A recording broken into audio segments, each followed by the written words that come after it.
কোথায় থাকেন এখানে এসে এসে এই সমস্ত আয়োজন করেন, যারা এরকম আয়োজন করে তাদের আমি ভালোবাসি, আপনি ভালোবাসি। বলো না কি আর যারা মাঠে রয়েছে আজকে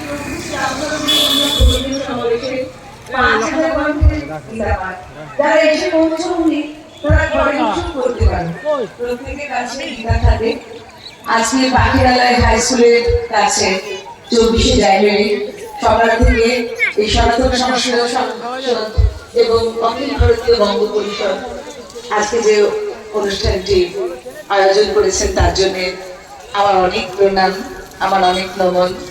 আজকে আপনারা আমাকে এই ধর্মীয় সভায় আমন্ত্রণ জানিয়েছেন, তার জন্য আমি অনেক কৃতজ্ঞ।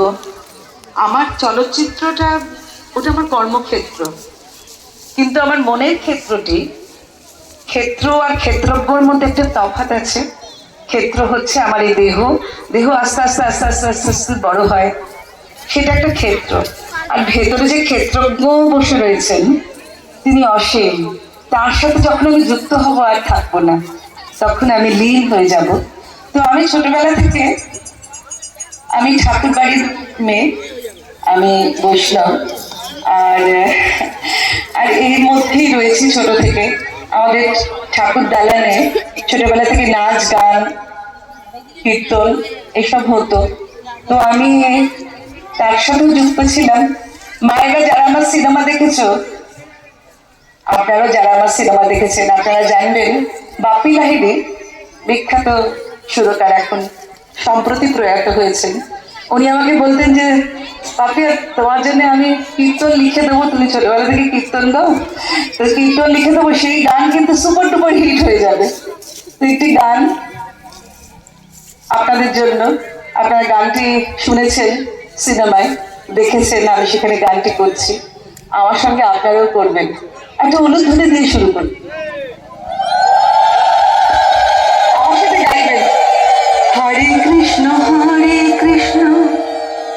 কৃষ্ণ কৃষ্ণ হরে হরে, হরে রাম রাম রাম হরে হরে।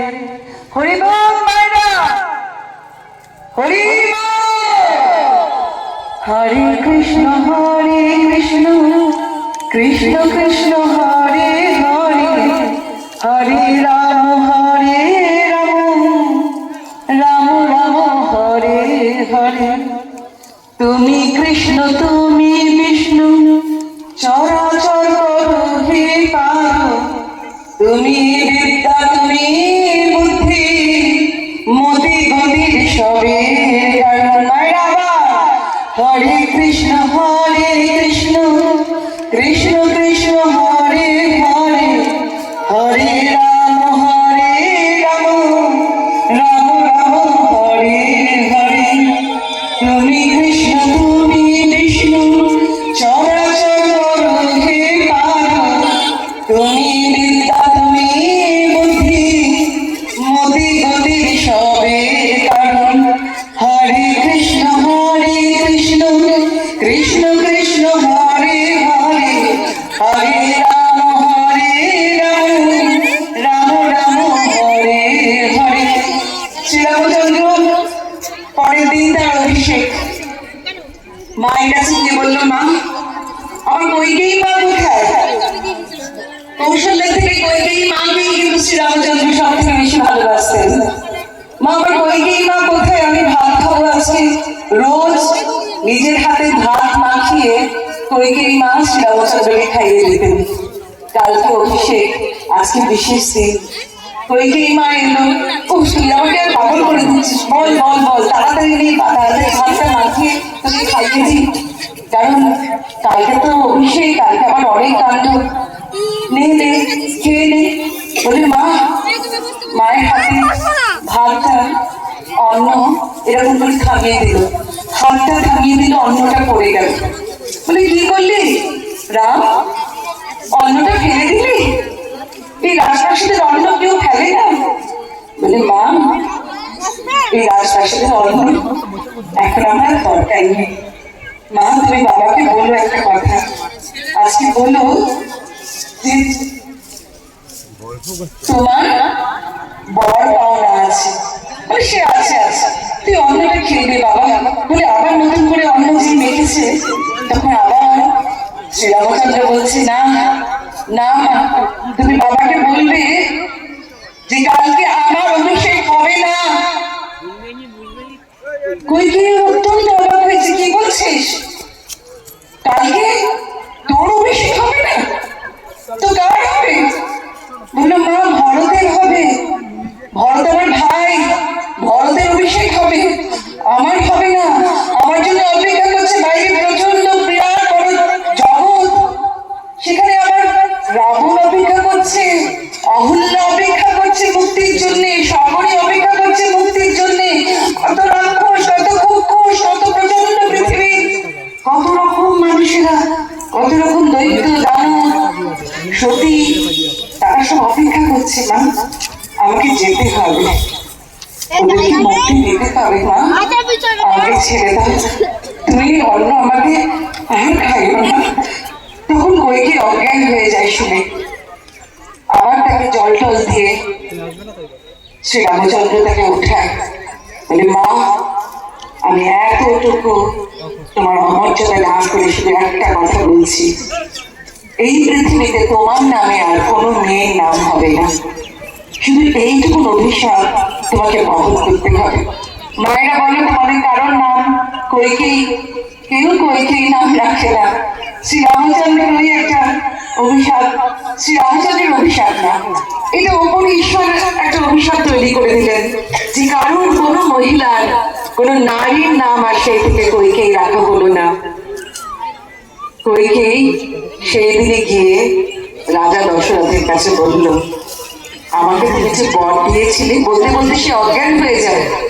দশরথ আমার তাকে তুলে ধরে, কি হয়েছে, কি বর, কালকে অভিষেকটা হয়ে যায়, তারপর তোমাকে সেই বর দেবো। বলে, না না, অভিষেক রামের হবে না, অভিষেক ভরতের হোক, ওকে তুমি বনবাসে পাঠাও। শ্রীরামচন্দ্রের বনবাস আমরা জানি কইকেয়ীর জন্য হয়েছিল, আসলে না, শ্রীরামচন্দ্র এই এত মানুষকে মুক্তি দেওয়ার জন্য, সবটাই শ্রীরামচন্দ্র জানেন, কারণ রামচন্দ্র নিজেই হর, নিজেই হরি, হরে কৃষ্ণ কৃষ্ণ কৃষ্ণ হরে হরে, হরে রাম রাম রাম হরে হরে। উপনিষদে আছে, ঈশবস্যমেদং সর্বং যৎকিঞ্চ জগত্যাং জগতেন তত্তেন ভুঞ্জিতা মা বৃথা কষ্টস্য ধনম। মা মানে না, গৃহা মানে লোভ করো না, ধনম মানে সম্পদ, তুমি কখনো কারোর ধনে লোভ করো না। কারণ শ্রীকৃষ্ণ বলেছেন কখনো কারোর ধনে লোভ করো না, কারণ তুমি ক্ষেত্রজ্ঞ ধনে ধনী, তোমার মধ্যেই আছে ক্ষেত্রজ্ঞ। তুমি আমাকে আজকে দ্বাদশ অধ্যায় পাঠ হবে, আপনারা প্রত্যেকটা শ্লোকে শ্লোকে দেখবেন ওই সেই ভক্তির কথা বলা হয়েছে। অর্থাৎ তুমি আমাকে ভক্তি করো, আর কিচ্ছু করার দরকার নেই। আর তুমি যদি আমাকে ভক্তি না করো, তোমার কর্মকে ভক্তি করো, তাহলেই আমাকে ভক্তি করা হবে। তাও যদি না হয়, তুমি যা জানো সেটা অন্যকে শেখাও, তাতেও আমার পুজো হবে। আমার সাথে থাকো। শ্রীরামচন্দ্র তাদেরকে সেটাই বুঝিয়েছিলেন। হরে কৃষ্ণ কৃষ্ণ কৃষ্ণ হরে হরে, হরে রাম রাম রাম হরে হরে। হরি বল। সবখানে ঈশ্বর আছে। এক্ষুনি মন্ত্র বললাম উপনিষদের, উপনিষদের ঈশবস্যমেদং সর্বং, এই চতুর্দিকে ঈশ্বর রয়েছেন। আপনি ঈশ্বরকে মানেন না। কেউ হয়তো আপনাদের লোকজন বললো, দূর দূর, এত আমার দুঃখ, এত ভালো ভালো কাজ করি, আমি এত ভুগছি, ও ঈশ্বর কোথায় রে? ঈশ্বর নেই, আমার জন্য ঈশ্বর নেই। না, ঈশ্বর আছে। আপনার পূর্বজন্মে আপনি যা যা কাজ করেছেন সেই ফল ভুগতে হয়, এই ফল তুমি ভুগছো। এখন যে তুমি ভালো কাজ করলে পরের জন্মে তুমি অনেক ভালো থাকবে।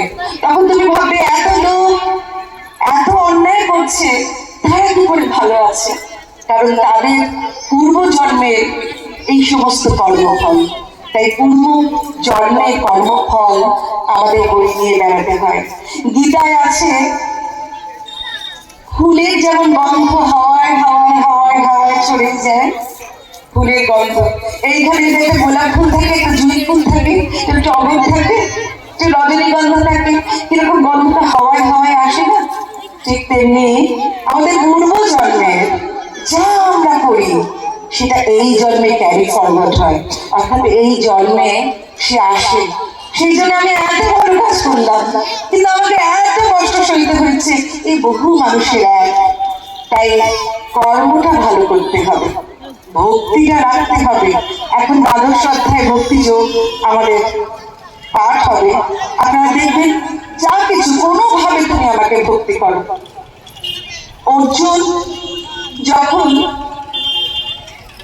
যুদ্ধ করতে চাইলেন না, ধর্মক্ষেত্র বলা হয়েছে কুরুক্ষেত্রকে, ধর্মক্ষেত্র কুরুক্ষেত্র।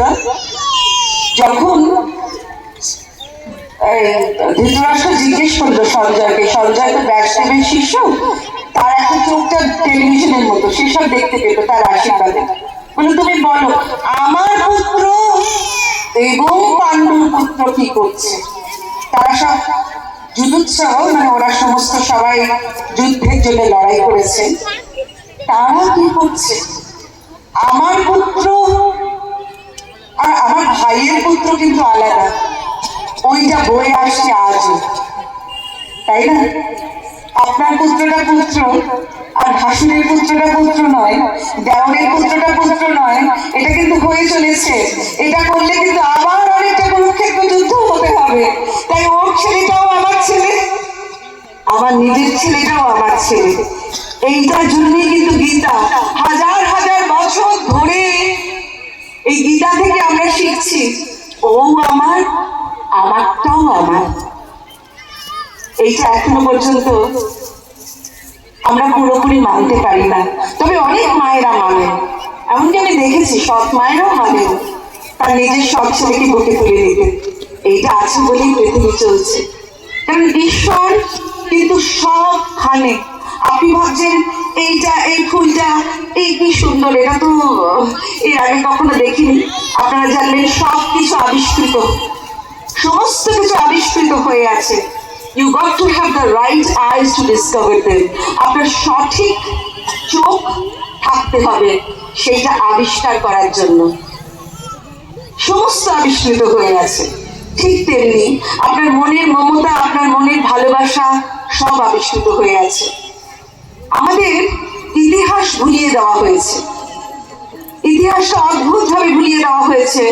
কারণ আমাদের 47 থেকে 77 আমাদের যারা শিক্ষামন্ত্রী ছিলেন জাতীয় স্তরে, তারা সবাই মুসলমান। সুতরাং আমাদের এই যে মন্দির লুণ্ঠন হয়েছে, মৌর্যরা এসে আমাদের মন্দির লুণ্ঠন করেছিল, এই মোগলরা এসে আমাদের মন্দির লুণ্ঠন করেছিল, আমাদের লাইব্রেরি ধ্বংস করা হয়েছিল। এই যে এক্ষুনি দাদা বললেন, একজন দাদা বললেন যে হিন্দু, একজন নিচু জাতের হিন্দু কলের জল পড়ে যাচ্ছিল, তার জল ফেলে দিয়ে নিজের কলটা রেখেছিল। তো সেই ভদ্রলোক বললেন যে না, তুমি নিচু জাতের হিন্দু, জাত বলে কিছু নেই, তুমি জাতকে, যে কোনো জাতকে বুকে জড়িয়ে ধরো। শ্রীকৃষ্ণ বলেছে সব জাত, রবি ঠাকুর বলেছেন সব জাত, সব জাতকে তুমি বুকে জড়িয়ে ধরো, তাহলে তুমি মনুষ্যত্বের স্তরে উন্নীত হবে। মানুষ হওয়া অত সোজা কাজ নয়, যেমন মা হওয়া সোজা কাজ নয়, তেমনি মানুষ হওয়া, তোমার মান, তোমার হুঁশ, তোমার ক্ষেত্রজ্ঞের জ্ঞান, তা না হলে তুমি মানুষ হলে না। তাই আমাদের এই যে খাটের তলায় টাকা পাওয়া যায়, বাথরুমের ভিতর টাকা পাওয়া যায়, গাড়ির ভিতর টাকা পাওয়া যায়।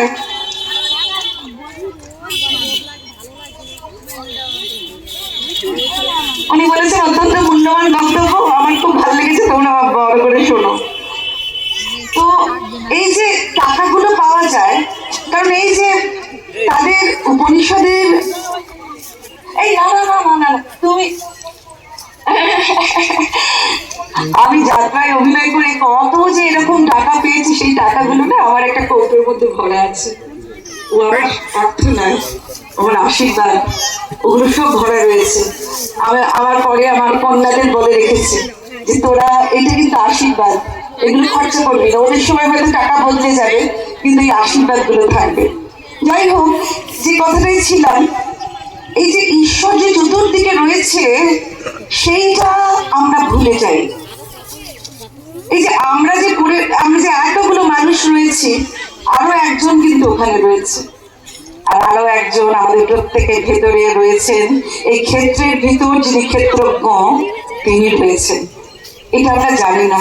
বেদের আসল কথা হচ্ছে নো thyself, নিজেকে চেনো, নিজেকে জানো, নিজেকে খুঁড়ে বার করো, তুমি কে, তোমার মধ্যেই তো আছেন তিনি। সেইটি যেদিন জানতে পারবো, সেদিন আর ওই গাড়ির ভিতর, বাথরুমের ভিতর টাকা রাখার কোনো প্রয়োজন হবে না।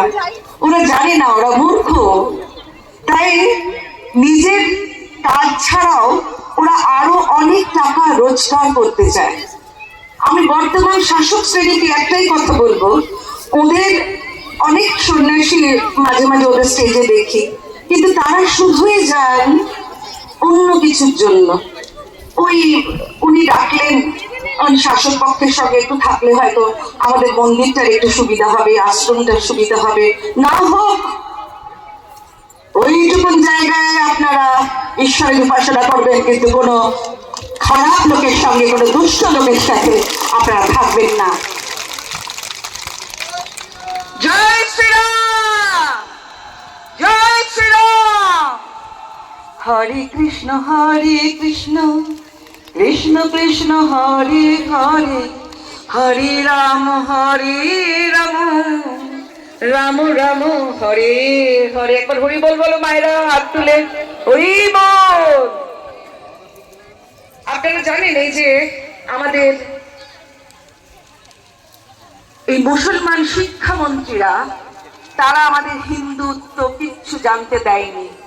সংবিধানকে আমাদের ইন্দিরা গান্ধী, যাকে কিনা লৌহ মানবী বলা হতো, আয়রন লেডি, তিনি আমাদের যিনি 23 বছর ধরে আমাদের সংবিধান, আমাদের বি.আর. আম্বেদকর যেটি লিখেছিলেন, সেইটি উনি বন্ধ করে দিয়ে বললেন না, এটার মধ্যে হিন্দুত্ব এত বেশি থাকলে চলবে না, এটা সেকুলার করে দিন। আপনারা দেখছেন সেকুলার গুন্ডারা, সব উন্মত্ত গুন্ডারা আমাদের শিল্পীদের বলছে এই গান হবে না, জাগো দুর্গা হবে না, জাগো দুর্গা হবে না, সেকুলার গান গান। সেকুলার ব্যাপারটা কি? সেকুলার ব্যাপারটা তো ধর্ম নিরপেক্ষ, যতটা ইংরেজি আমি জানি। আমি কম্পারেটিভ লিটারেচারে মাস্টার্স করেছি, স্পেশালাইজ করেছি, মানে অর্থাৎ তুলনামূলক সাহিত্যের ছাত্রী আমি এমএ পাস করেছি, তারপরেও পড়াশোনা করেছি ওইটা নিয়ে, এবং এই ভক্তি নিয়ে আমি অনেক পড়াশোনা করেছি। আমি জানি সেকুলার মানে তো ধর্ম নিরপেক্ষ। এবার ধর্মটা কি করে নিরপেক্ষ হয়? ধর্ম তো আমি ধারণ করলাম, এর আমার ভাগ আছে নাকি? এইখানে একটি, এখানে একটি, অর্থাৎ আমার ক্ষেত্রজ্ঞ দুভাগ হয়ে গেল।